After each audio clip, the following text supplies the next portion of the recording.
오물풍선을 최근 며칠 사이에 연이어 날렸습니다. 이번에는 조금 걱정이 좀 든 게 불이 났어요. 의도적으로 화재를 유발하려고 한 것이 아니다, 이렇게 우리 군에서 국민 안심시키는 멘트를 내놨는데요. 자꾸 정치 군사적으로 의미 있는 지역으로 접근하고 정밀해지고 있다는 부분하고 공항 인근 지역에서 북한의 낙하 오물에서 화재가 난다면 신뢰도에 영향을 주기 때문에 저는 개인적으로 심각하게 봅니다. 실시간 재난안전정보방송 재난안전 119 안보토크 시간입니다. 오늘도 백승주 전쟁기념사업회장 나오셨습니다. 회장님 어서 오십시오. 예, 안녕하세요. 네, 전쟁기념사업회 참 다양한 행사들 하고 있는데 이번 주에는 제네바 협약 75주년 기념전이 있었다고요? 어떤 행사입니까? 예, 그 제네바 협약 75주년이라 이름 붙인 엄격히 말하면은 제네바 협약을 구성하고 있는 제4협약 그 비전투원의 손실에 대한 어떤 협약 내용이 되는데 제네바 협약이 4개의 협약으로 구성이 되나 보군요. 4개의 협약과 3개의 의정서로 구성되어 있는데 기념전인데 우리나라에서 처음 하는 것은 아니고요. 네. 그 국제 적십자사와 스위스 대사관이 공동으로 준비해서 장소는 전쟁기념관이 되고 세계 곳곳에서 한 40개의 도시에서 이미 했던 건데 그 디지털 딜레마, 네.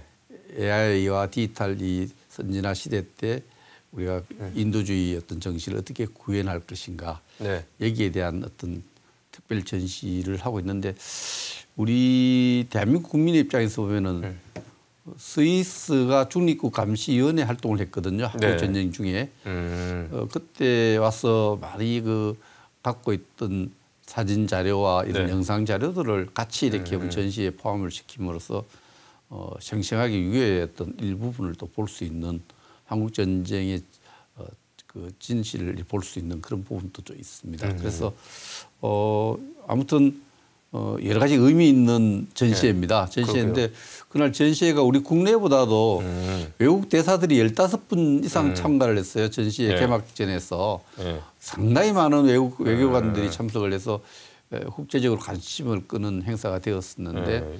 전쟁 기념관, 서울의 정치 군사 중심 지역에 사기 때문에 많은 관람객이 방문객이 올 걸로 생각합니다. 이거 언제까지 합니까? 11월 16일까지 합니다.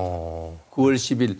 그러니까 9일 미국에는 뭐 생생하게 9.11 네. 행사를 크게 하지 않습니까? 23주년 행사를. 네네네. 그 전날 9월 10일에 개막을 해서 11월 16일까지 용산에 있는 전쟁 기념관에 오면 그 전시회를 볼 수 있습니다. 저도 꼭 보러 가겠습니다. 근데 이 제네바 협약 저희가 얘기는 많이 들은 그렇죠. 협약인데 막상 설명해 보라고 하면 이제 어떤 내용인지 예, 그 제네바 협약이 보통 이제 일반적으로 제네바 협약이라면 제4 협약을 많이 얘기합니다. 네네네. 전시에 어떤 전쟁에 싸우지 않는 사람들, 민간인, 또 의사, 의료진들, 또 구호 활동가들, 또 그리고 더 싸울 수 없는 사람, 다친 사람들이죠. 네. 부상자, 병자나 또 조난되어 있거나 포로로 된 사람들은 거기에 대해서는 보호해야 된다는 그들의 기본적인 인권을 보호해야 된다는 이제 제4협약을 제네바 협약이라는데 그러나 전체적인 어떤 체계적인 모습을 보면 제네바 협약은 이미 그 국제 적십자사가 만들어진 1863년 고 이듬해인 64년에 지상전에서 군인이 부상했을 때 또 환자가 발생할 때 어떻게 해야 되는가 협약. 네. 또 1906년에는 해상에서 부상당한 군인과 또 병자, 조난자에 대해 어떻게 해야 되는가 협약. 1929년에는 포로에 대한 협약. 이런 세 가지 협약. 이걸 합해서 모두를 제네바 협약이라고요. 그 이후에도 의정서가 몇 개 만들어져요. 네.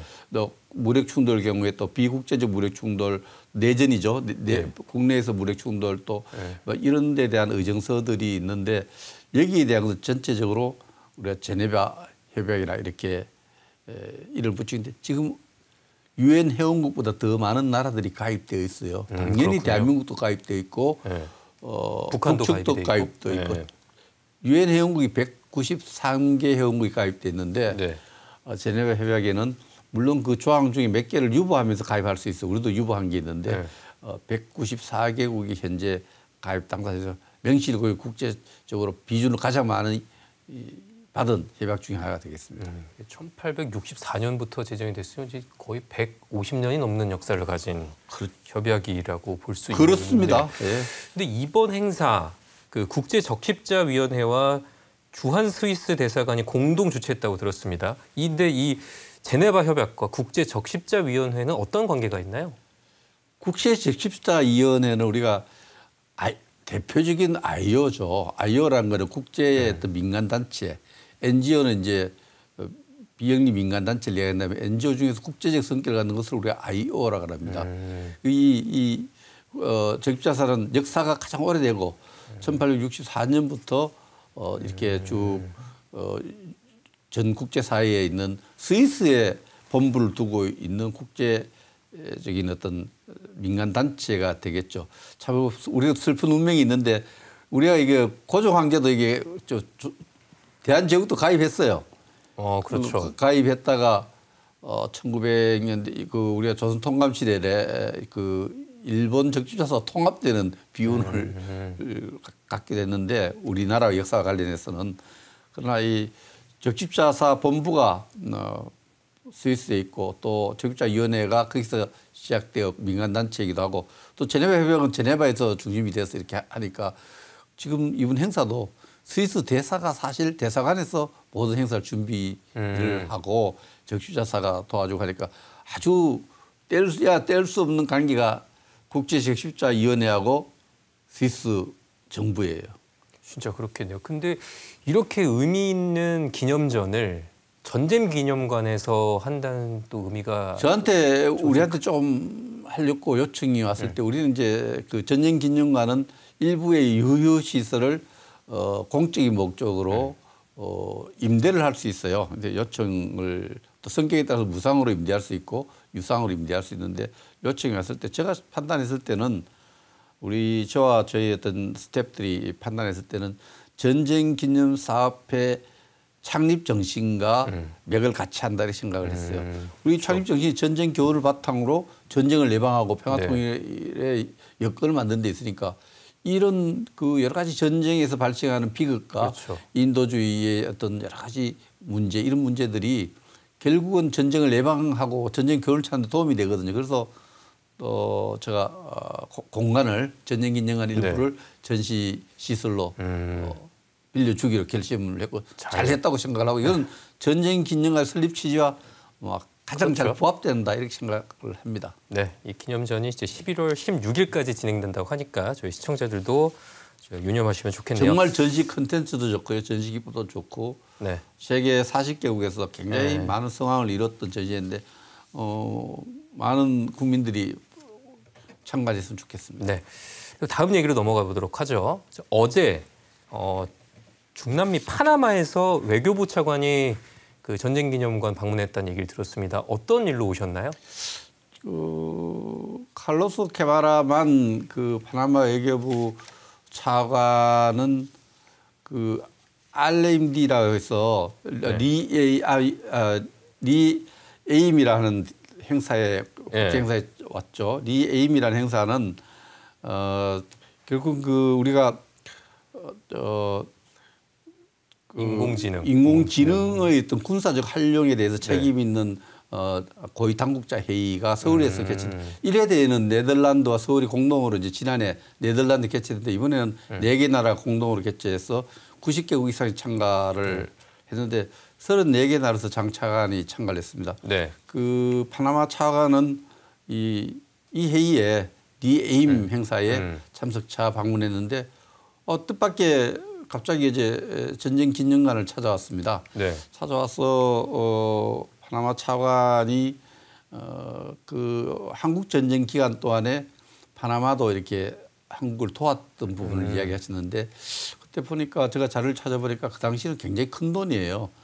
작은 나라에서 그때 파나마 운하는 거의 미국이 거의 점령하고 또 관리하고 있었던 상황인데 3,000달러라는 물자 지원을 했고 또 그 파나마 운하를 통해서 미국 동부 지역에 많은 전쟁 물자가 들어오는데 거기에 대해서 뭐 미군 기지가 관리하고 있었지만 미군 기지에 많은 국민들이 거기에 종사하면서 안전하게 그 수송할 수 있도록 지원했다는 이야기를 했는데 아무튼 파나마 정부로서는 한국 전쟁에 기여를 했고 또 파나마가 그런 기여 사실을 한국 국민이 좀 알았으면 좋겠다 이런 이야기를 했고 앞으로도 그러한 과거의 어떤 협력 관계를 토대로 파나마와 그 대한민국 관계가 좀 발전했으면 좋겠다 이런 요지로 말씀드렸습니다. 아까 이제 언급하셨던 리에임 행사 우리 KBS 라이프에서도 생중계를 했는데 이 파나마 차관도 그 리에임이라는 행사에 참석하기 위해 한국에 왔다는 거잖아요. 그러니까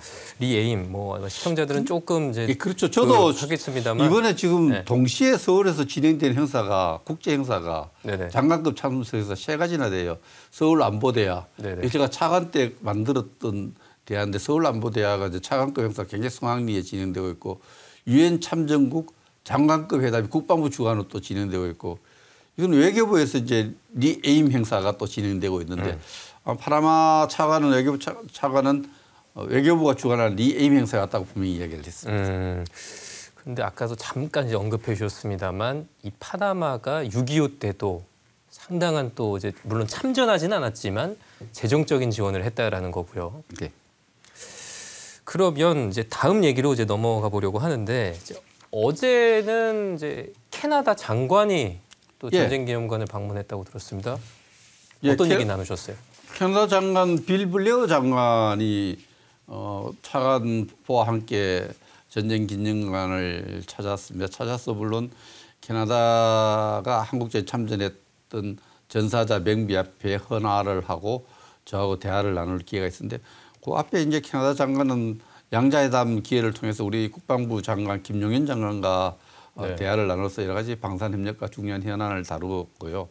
저와도 거의 뭐 오랫동안 시간을 안보 관련 대화를 했는데 저한테는 그 유엔사에서 이제 유엔사 역할이 좀 커지고 있는데 유엔사에서 캐나다 역할 부분에 대해서 많은 얘기했는데 캐나다가 사실은 한국전 때 2만 한 6,700명, 한 2만 7천명 정도가 참전을 해서 일개 대대병력 한 514명 정도가 전사했던 한국 전쟁에 엄청난 기여를 했던 나라거든요. 그래서 거기에 상하는 유엔사에서도 역할을 해서 한반도의 평화 또 미래에 대해서 좀 역할을 하고 싶다는 입장을 뭐 좋은 일이죠. 그런 입장을 전했고 또 세계 정세를 논하면서 우크라이나 전쟁에 대해서 캐나다가 단호한 입장을 굉장히 클리어하게 명료하게 침략 전쟁이고 이에 대해서 제가 우크라이나를 지원하는 입장 이런 부분을 얘기했고 지금 화면이 나오고 있습니다만 네.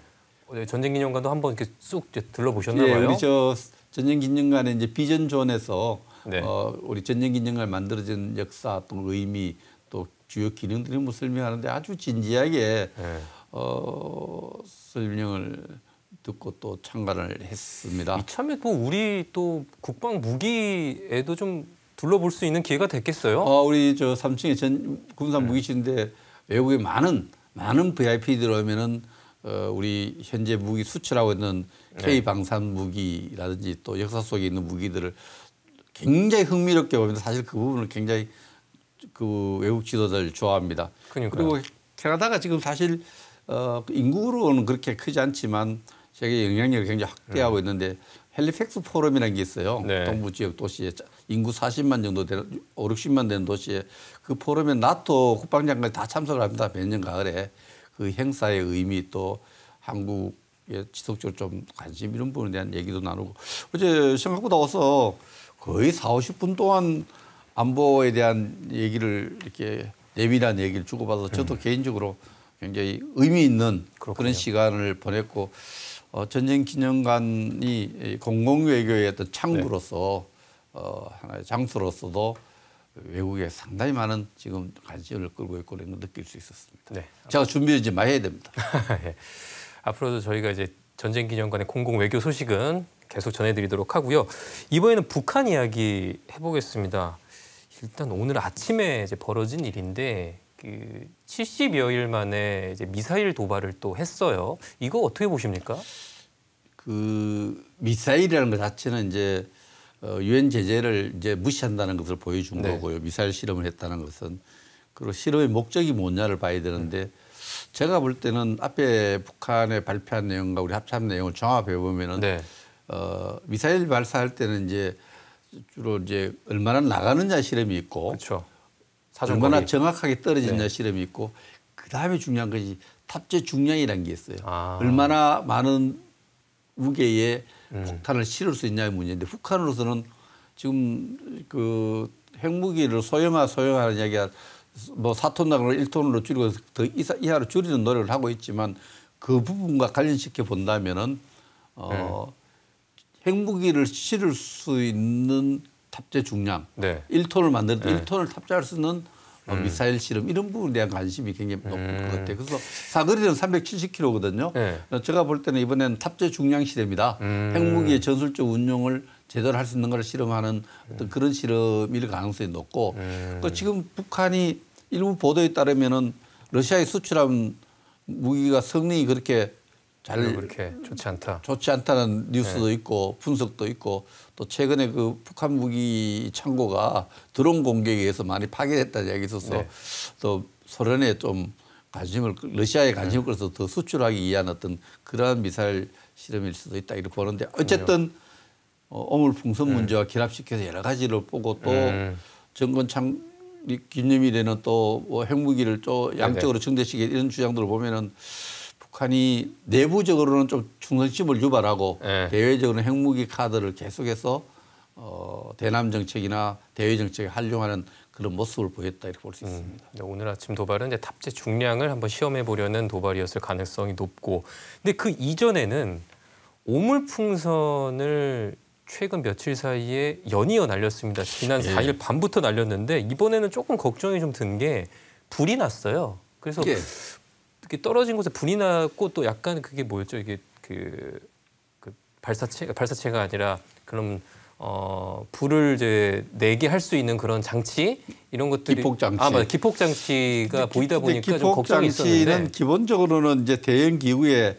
작은 비닐봉지를 많이 넣어서 시간을 맞춰 떨어뜨리는데 대형 기구가 터지면서 동시다발적으로 낙하시키려는 게 이제 기폭 장치인데 네. 그 기폭 장치가 덜 작동하고 밑에 떨어질 때 하나의 화재가 날 수 있는 그런 부분으로 봐서 의도적으로 화재를 유발하려고 한 것이 아니다 이렇게 우리 군에서 국민 안심시키는 멘트를 내놨는데요. 제가 이렇게 이번에 좀 보는 건 자꾸 북한이 지금 화면에 나오고 있죠. 오물풍선의 낙하 지점이 정치 군사적으로 의미 있는 지역으로 접근하고 정밀해지고 있다는 부분하고 저 지금 불이 난 지점이 우리 공항 인근 지점이죠. 그러니까요. 그런 부분이 대외적으로 우리가 저런 부분에 공항 인근 지점에서 북한의 낙하 오물에서 화재가 나고 약간의 이보다 좀 더 진행돼서 익스플로전 같은 게 폭발성 화재가 난다면은 우리 저 여러 가지 국내외 신인도에 신뢰도 영향을 주기 때문에 조금 우리가 저는 개인적으로 심각하게 봅니다만 오늘 정부 발표를 믿고 의연하게 대처해야 되겠죠. 그러면 이제 마지막 질문 좀 드리도록 하겠습니다. 지난 9일이 이제 북한 정권 수립일이었잖아요. 그때 김정은 국무위원장이 이제 간부들을 불러 모아놓고 핵무 기술을 기하급수적으로 늘리겠다라는 얘기를 했어요.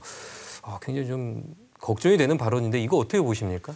좀 제가 볼 때는 군사적으로 보면 좀 코믹하죠. 그렇습니까? 핵무기를 늘리면 대개가 비밀리에 늘리죠. 핵무기를 이렇게 기하급수적으로 늘리겠다고 대정책을 발표하는 것은 좀 유치한 어떤 일부러 과장하기 위한 그런 발언이다. 그런 부분으로 저는 봅니다. 그래서 왜 그렇게 하느냐? 체제 내부가 지금 북한의 홍수 때문에 굉장히 민심이 중숭하고 또 최근에 우리 정말 그렇게 첩첩으로 철책을 써놨는데도 목숨 걸고 남쪽으로 군인이 넘어가고 외부 사조가 계속해서 들어간다는 게 보이고 또 노동당의 권위가 많이 실추되고 있고요.